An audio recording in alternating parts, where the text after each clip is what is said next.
Alright, in this example we're going to use Bayes' theorem to calculate the conditional probability.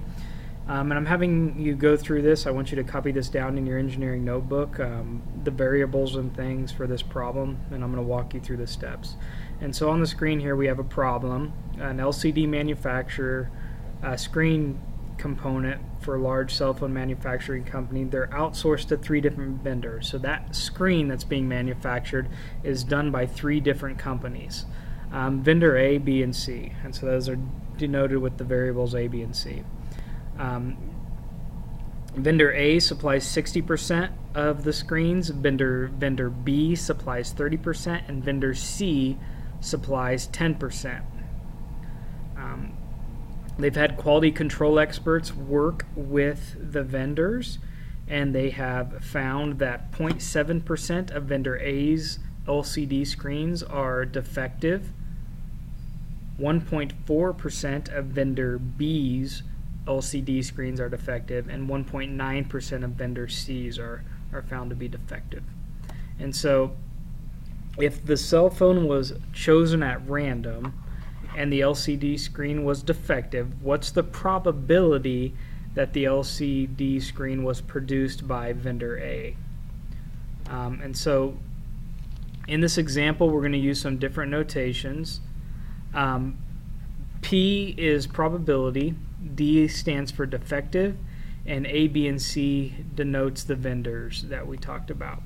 So the unknown thing to be calculated is the probability that vendor A produced the defective LCD screen. That's what we're calculating. So here's the examples, the things we know. We know the probability of A is 60%. The probability that it came from B, 30%. And the probability that the screen came from vendor C is 10%.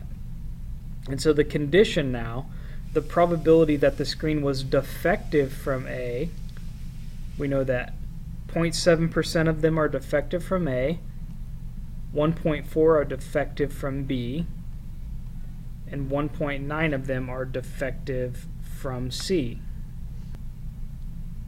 So if we use Bayes' theorem example for the defective part, again, the probability that A produced the defective lens is equal to the probability that the LCD screen came from A times the probability that the screen was defective from A. And we're dividing that by the probability that the screen came from A times the probability it was defective from A, and adding that up with the probability that it was from B and that it was defective from B, plus the probability that it was from C times the probability that it was defective from C. And so this is just a simple ratio here with a lot of variables. So you just plug in your variables. So here we go. The probability that it came from A was 60%. We multiply that by the 0.7% of company A's screens that are defective. And we put that over the probability, again, that it came from A, 60%, times the probability that it was defective from A, 0.7%.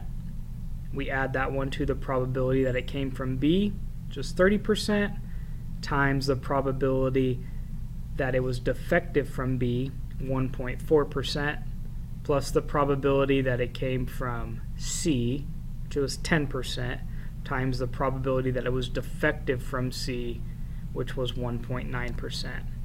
You do your math, simplify, and you get the answer that the probability that the defective LCD screen came from company A is about 40.78%. Which makes sense because they're producing 60% of the actual LCD screens with a 0.7% defective rate. So all of these numbers make sense. So make sure you get that copied down in your engineering notebook.